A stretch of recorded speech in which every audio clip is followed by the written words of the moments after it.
Yeah. 1 year ago, roughly, I had the pleasure of working with the Norwegian government who basically asked the question, we know this thing called blockchain. What on earth can we use it for? Meaning, here's the solution. Please find the problems on which we can apply this. And we went to work thinking blockchain is some kind of keeping track of stuff. It's a registry, it's a ledger or something. Maybe there are some government ledgers out there. And we started looking, and it became all crazy. There were registries for everything: land registries, citizens registries, homeopathists, toxic waste, endangered species. After having counted some 500 registries, we just resigned and saying we can't do this anymore. There are more registries than we can spend our lives counting registries. Let's just make a sample.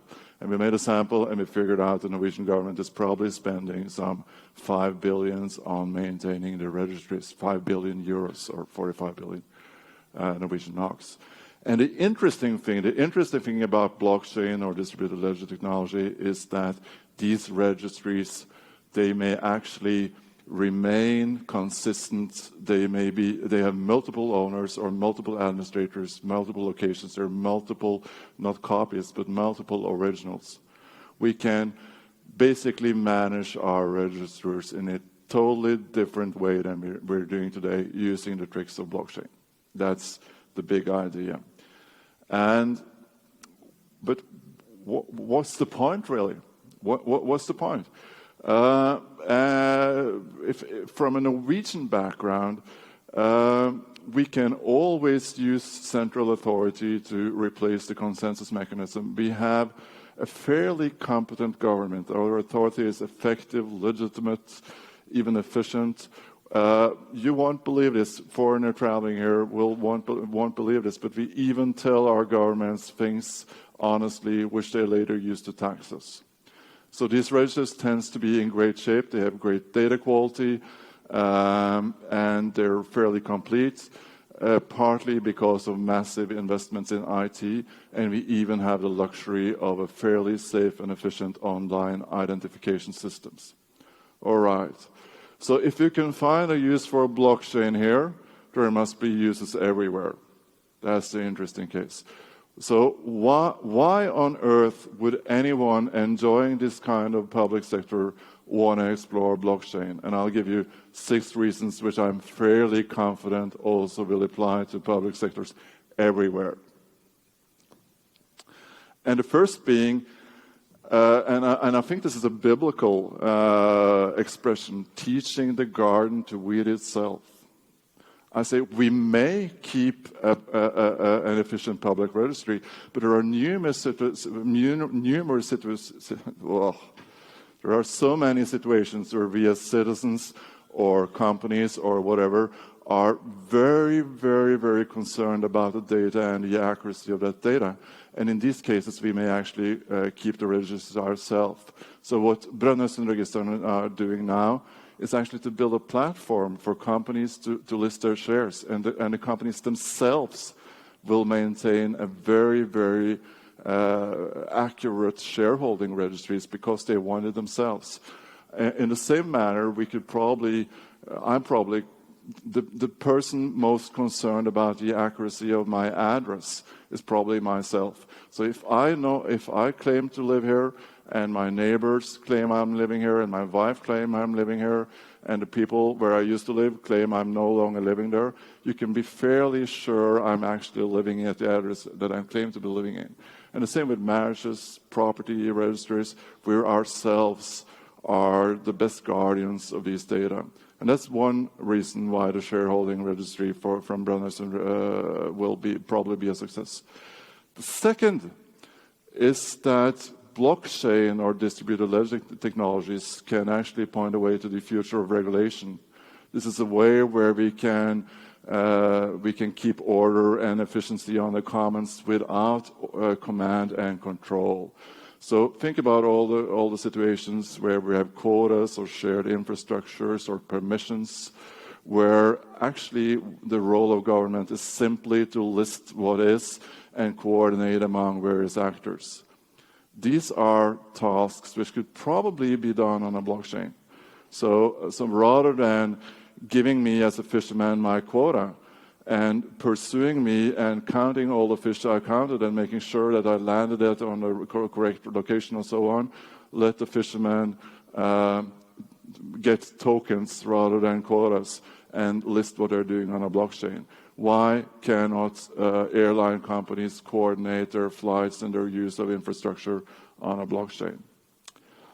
The third area is in the terms of payment, logistics, and traceability, where I guess the uses of blockchain would be fairly similar to what they are in the private sector, but there are some additional interesting uses. If you knew the amount of time we spend trying to keep account of our public spending, you'd be totally shocked. So how if Parliament decides to spend 2 million or 2 billion or something on cancer research? How do they know that money actually ended up in cancer research? It is probably as difficult as ensuring that a refugee in Jordan gets their money. I'm not kidding you. It's a fiendishly difficult task. The fourth area is in terms of personal data. Legally, I'm the owner of my own health record and my own school records or whatever. That's only in theory. It's not fiendishly difficult, the leap of mind to building 5.5 billion blockchains, one for each and every, or wallets, one for each and every Norwegian citizen, and actually putting an exact copy of my birth certificate or my whatever interaction I have with the government on a blockchain. And I would have the original and the copy myself, and I know for sure it will not be changed and it will be kept intact. The five area, and this is sort of sad, and this reflects back on what Leo was saying about the major difficulty, is actually blockchain may be the only way we can make our public records stay consistent. You may think of the public sector as one animal. In theory, it may be one animal, but it's multiple heads. And having your general practitioner coordinate his or her record with a hospital has simply proven beyond our abilities, even in very well-regulated Norway. The same is there are land registries, central land registries, and there are local land registries. There is no force on the surface of Earth which can make them cooperate. Maybe we can use blockchains for various public agencies to maintain one registry rather than competing against, rather than fighting the others for the right to maintain our identity or whatever. And it's data security and authenticity, which may be the reason why countries like Estonia and Georgia, small countries bordering Russia, is so keen on building blockchains. Back when we were doing this work in February 2018, we counted some 100 initiatives, blockchain initiatives in the public sector. 6 months later, our Danish colleagues started counting, and they found some 260 public sector initiatives. So just from the numbers and the speed and all the interests, you should now think that there are a lot of initiatives going to surface soon with practical applications of blockchain. And I'm sad to say I'm not so sure, because blockchain technology advances as a front. This is Napoleon invading Russia or something.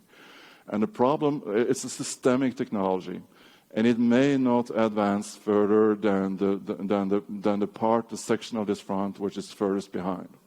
That could be legislation, that could be standardization, that could be proof of concepts or risks or regulation or knowledge or whatever.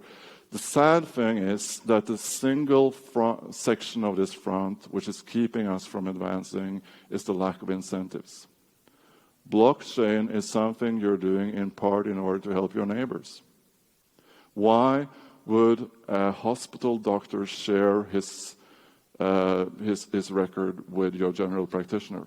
Why on earth would our central land registry take the trouble of opening up their system to the local land registries, the ones in power the ones who are currently entrusted with keeping track of something tend to be very hesitant towards blockchain technology. And there are just a few pioneers out there, and we should applaud the ones like Brønnøysund, who's really trying and are opening up all the more. So there are, I guess, when I'm done here, and that's right now, I think I want you to step back and remember blockchain in the public sector is a ton of opportunity, and there are huge problems. Thank you.